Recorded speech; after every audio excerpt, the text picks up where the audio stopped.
యోగి ఆదిత్యనాథ్ ఈయనే భవిష్యత్తులో భారత ప్రధాని అయ్యే అవకాశాలు పుష్కలంగా మనకు కనిపిస్తున్నాయి. ఎందుకంటే నరేంద్ర మోడీ వారసుడుగా ఈయన భారత ప్రధాని చేసే అవకాశాలు ఉన్నట్లు మనకి కొన్ని వార్తల ద్వారా తెలుస్తుంది. ఎందుకు అంటే ఇప్పుడు భారత ప్రధాని అవ్వడానికి కొన్ని స్కిల్స్ కావాలి. అదేంటంటే ఇంగ్లీషులో బాగా ప్రావీణ్యత కావాలి. ప్రొఫిషియన్సీ ఇన్ ఇంగ్లీష్ అనేది ఎసెన్షియల్.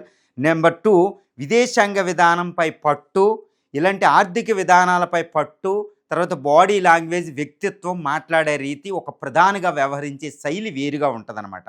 ఇప్పుడు ఈ యోగి ఆదిత్యనాథ్ గారు వీటిల్లో ట్రైనింగ్ తీసుకుంటున్నారు అని తెలుస్తుంది. అంటే ఆర్ఎస్ఎస్ ఒప్పుకుని ప్రధాని మోడీ ఒప్పుకోకుండా ఈయన ప్రధాని అవ్వడానికి కావాల్సిన స్కిల్స్ సంపాదిస్తున్నాడు అంటే నమ్మలేం కదా. అంటే ప్రధానిగా ఈయనే ప్రకటించే అవకాశాలు పుష్కలంగా ఉన్నాయని మనకి అవగతం అవుతుంది ఈ వార్తల రీత్యా. ఎందుకు యోగి ఆదిత్యనాథ్ని సెలెక్ట్ చేయబోతున్నారు అనేది ఇప్పుడు ఈ విషయానికి వద్దాం. Why Yogi Adityanath as a successor to the present existing prime minister Narendra Modi గారికి ఎందుకు ఈయన వారసుడు అంటే ఇక్కడ ఆర్ఎస్ఎస్ అనేది చాలా కీలక పాత్ర పోషిస్తుంది అనేది మనకు తెలుసు. దాని తర్వాత మోడీ కూడా ఒప్పుకోవాలి. ఇప్పుడు యోగి ఆదిత్యనాథ్ ఎందుకు అంటే ఒక్కసారి యోగి ఆదిత్యనాథ్ క్వాలిఫికేషన్స్ అటు అమిత్ షాతోనూ తర్వాత పొటెన్షియల్ ప్రైమ్ మినిస్టర్స్ అనమాట, అది అమిత్ షాతో, గడ్కరీతో, రాజ్నాథ్ సింగ్ వీళ్ళతో పోల్చాలి. ఈయన యోగి ఆదిత్యనాథ్ వయసు 53 సంవత్సరాలే కేవలం. తర్వాత ఈయన 53 సంవత్సరాలు కాబట్టి వచ్చే 2 దశాబ్దాలు అంటే 75 సంవత్సరాల ఏజ్ కాబట్టి ఇంకా ఎంతకాలం పనిచేయొచ్చు అండి ఈయన? 25 సంవత్సరాల మించి పనిచేయవచ్చు. కాబట్టి భారతదేశ లక్ష్యం ఇప్పుడు నరేంద్ర మోడీ గారు పెట్టినట్టు ఏంటి అంటే అమృతకాల లక్ష్యం. అదేంటి 2047 నాటికి ఇండియాని అమృతకాలం అంటే సూపర్ పవర్గా తయారు చేయడం. అది లాంగ్ టర్మ్ ప్లాన్ పెట్టుకుంది. బీజేపీ ఆర్ఎస్ఎస్ ప్లాన్ కూడా ఇదే. దీనికి తగ్గ నాయకుడు, అప్పటి వరకే నాయకత్వం వహించగల నాయకుడు యోగి ఆదిత్యనాథ్ అవుతారు. ఇది ఏ నాయకుడికి కూడా ఇప్పుడు పోటీ పడేది ఒక డజన్ మెంబర్స్ పోటీ పడుతుంటే అది ఎవరు, అమిత్ షా కానీ ఫడ్నవీస్, వీళ్ళు ఎవ్వరికీ కూడా ఇంత హెవీ క్వాలిఫికేషన్ ఈ విషయంలో లేదు. చాలా యాక్టివ్గా ఉన్నాడు. 53 సంవత్సరాలు పనిచేయొచ్చు. తర్వాత పార్లమెంటు సభ్యుడిగా ఈయన 5 సార్లు పనిచేశారు.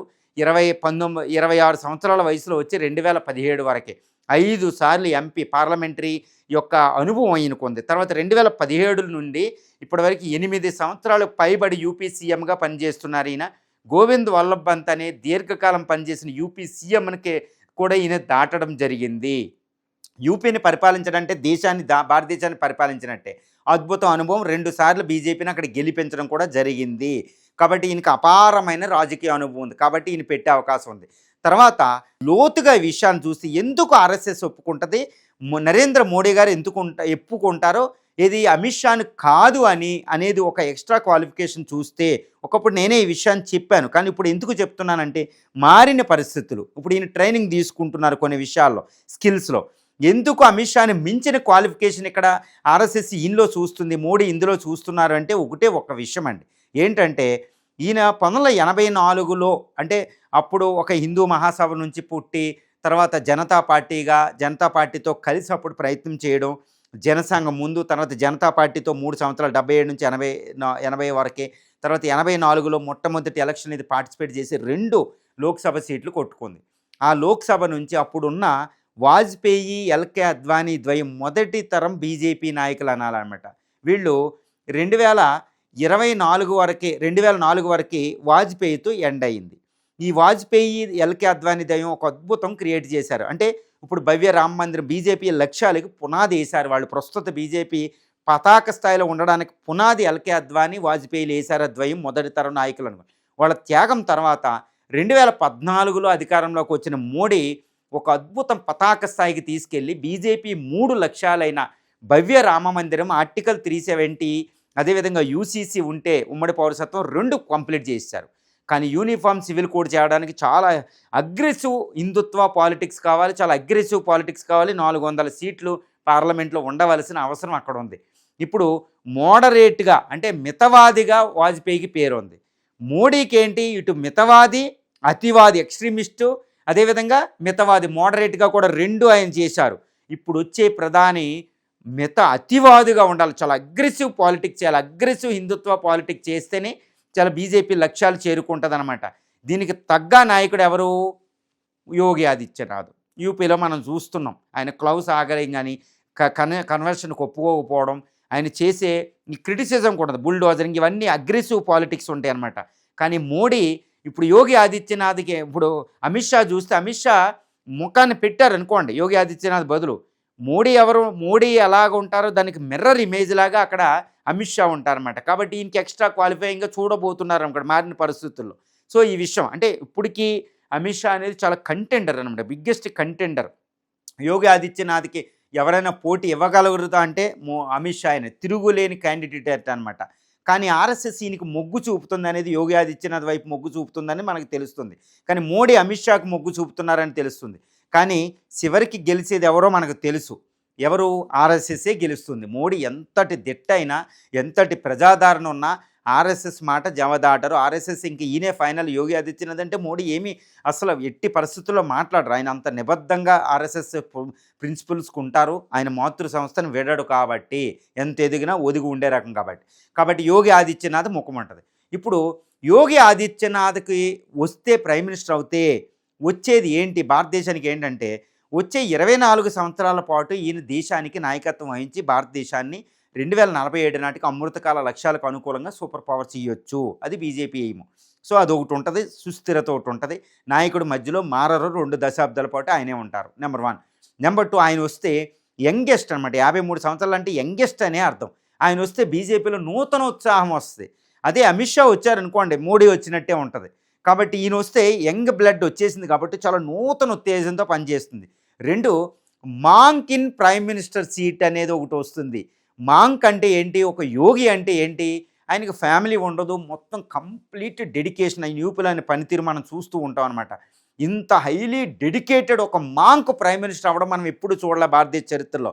అది బీజేపీ ఒక నూతన అధ్యాయంగా చెప్పిద్ది, ఆర్ఎస్ఎస్ ఒక నూతన అధ్యాయంగా చెప్పబోతుంది అనమాట.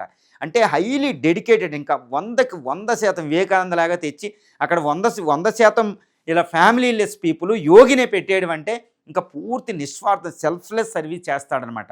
సో దీనివల్ల ఆరోపణలు రావు, ఎటువంటి కరప్షను రావు ఇప్పుడు మోడీకి లాగా. సో ఆ విషయంలో బీజేపీ అత్యున్నతంగా వెళ్ళిపోయి ఇటు కాంగ్రెస్ రాహుల్ గాంధీని చాలా ఈజీగా ఎదుర్కొనే అవకాశాలు అక్కడ కనిపిస్తాయి. మిగిలిన అపోజిషన్ కూడా ఎంతటి నాయకుడు వచ్చినా ఇంక యోగి ఆదిత్యనాథ్ని సెల్ఫ్లెస్లో అధిగమించే నాయకుడు రాకపోవచ్చు. ఈ విషయంలో దేశానికి పూర్తిగా ఈయన వెళ్తాడు. తర్వాత అగ్రెసివ్ పాలిటిక్స్ ఉంటాయి కాబట్టి ఆయన అనుకున్న బీజేపీ ఐడియాలజీ అని హిందుత్వాన్ని ఈయన ఫుల్ఫిల్ చేస్తాడు వేరే వాళ్ళతో కంపేర్ చేస్తే అనేది మనకు తెలుస్తుంది. ఇప్పుడు యూపీ పరిపాలన కూడా మనకు కనపడుతూ ఉంటుంది. ఇది ఇంకా నష్టాలు ఏముంటాయంటే పూర్తి హిందుత్వ కాబట్టి కొంచెం మైనారిటీస్ దూరం అయ్యే అవకాశం ఉంది. కాబట్టి హిందువులు ఎక్కువ ఓట్లు కంప్లీట్గా అది పొందాలి. తర్వాత సౌత్లో ఎక్స్పాన్షన్ కొంచెం అడ్డం వస్తుంది. అమిత్ షా ఉంటే అది తిరిగి ఉండదు. కానీ దాన్ని వేరే విధంగా వాళ్ళు పాలిటిక్స్ చేయవలసి వస్తుందన్నమాట. తర్వాత యోగి ఆదిత్యనాథ్ వస్తే మిగిలిన ఎన్డీఏ పార్ట్నర్ లాంటి వాళ్ళని కూడా ఒప్పించడానికి కొంచెం కష్టపడవలసి వస్తే, కానీ ఒప్పించడానికి ప్రయత్నాలు జరగవచ్చు. ఎందుకంటే మోడీ ఆశీర్వాదం కూడా ఉంటుంది కాబట్టి. తర్వాత యోగి ఆదిత్యనాథ్ వీక్ పాయింట్లు ఏంటంటే కాస్త ఇంగ్లీష్ ప్రొఫిషియన్సీ తక్కువ ఉంటుందండి. కొంచెం అగ్రెసివ్గా ఉంటాడు, మాంక్ డ్రెస్లో ఉంటారు కాబట్టి ప్రపంచంలో డిఫరెంట్గా ఉంటుందన్నమాట. ఆ లుక్ ఇవన్నీ సరి చేసుకుని ఎక్కడికక్కడ భారతదేశం అనే ఒక కల్చరల్ నేషనలిజం అనేది ముందుకు తీసుకెళ్ళడానికి ఆస్కారం ఏర్పడుతుందన్నమాట. కాబట్టి బీజేపీ ఐడియాలజీ అయిన జాతీయత్వం, కన్జర్వేటిజం, ముఖ్యంగా హిందుత్వాన్ని ముందుకు తీసుకెళ్ళాలంటే యోగి ఆదిత్యనాథ్. కాబట్టి monk in prime minister seat అని మనం అనుకోవచ్చు. ఆర్ఎస్ఎస్ మాట మోడీ వింటారు కాబట్టి మోడీని కూడా ఒప్పించే అవకాశాలు ఉన్నాయి. మోడీ ఒప్పుకుంటారు. మోడీ ఒప్పుకొని ఈయన ప్రధాని కావడానికి కావాల్సిన అన్ని వచ్చే ఎలక్షన్కి ఈయన తీసుకెళ్ళాలి. మరి యోగి ఆదిత్యనాథ్ని ఎప్పుడు డిక్లేర్ చేస్తారంటే 2029 వరకే ఈ ప్రధాని మోడీనే కొనసాగించడం వల్ల మోడీకి అభ్యంతరం ఉండదు. ఎందుకు? మోడీ దేశానికి కూడా అవసరం.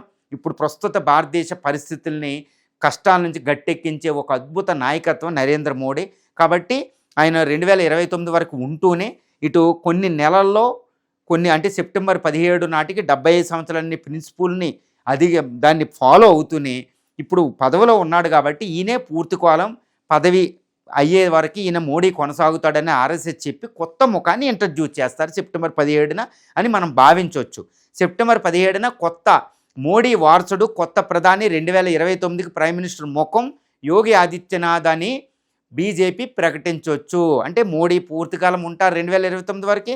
అదేవిధంగా యోగి ఆదిత్యనాథ్ యూపీ సీఎంగా ఉంటూనే ప్రధాని బాధ్యతలు నిర్వహిస్తారు. లేకపోతే యూపీ సీఎంగా రిజైన్ చేసి కేంద్ర క్యాబినెట్లోకి వెళ్ళి ఒక మంత్రిత్వ శాఖ ద్వారా ప్రధాని అవ్వడానికి కావాల్సిన అర్హతల మీద దృష్టి పెడుతూ దేశ సమస్యల మీద దృష్టి పెట్టే అవకాశం ఇక్కడ పుష్కలంగా ఉందనేది మనకు పూర్తి వెళ్తుంది. ఏదైనప్పటికీ 75 సంవత్సరాలని అనే నిబంధనను బీజేపీ ఆర్ఎస్ఎస్ ఫాలో అవుతూనే మోడీని కొనసాగిస్తూనే వార్స్ని ముందే ప్రకటించి వచ్చే ఎలక్షన్కి పూర్తి మెజార్టీ సంపాదించే అవకాశాలను లక్ష్యంగా పెట్టుకుని వెళ్తుందని ఇక్కడ మనం భావించవచ్చు.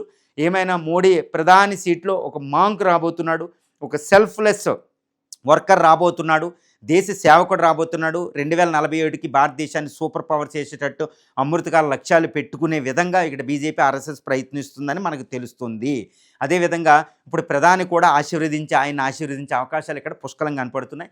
ఏమైనప్పటికీ ఇప్పుడు యోగి ఆదిత్యనాథ్ క్యాండిడేట్స్ ఉన్న అమిత్ షా ఇంకా పూర్తిగా ఆయనకి బెస్ట్ కంటెండర్గా చెప్పుకోవచ్చు. కానీ యోగి ఆదిత్యనాథ్ అమిత్ షాలో ఇప్పుడు ఎవరు నిర్ధారిస్తారనేది కూడా ఒక కొన్ని నెలల్లో మనకి దేశానికి తెలిసిపోతుంది. 99 టీవీ శాటిలైట్ డిజిటల్ ప్లాట్ఫామ్స్ లో మీ బిజినెస్ అండ్ పర్సనల్ ప్రమోషన్స్ కోసం సంప్రదించవలసిన నంబర్ 9133 630 999.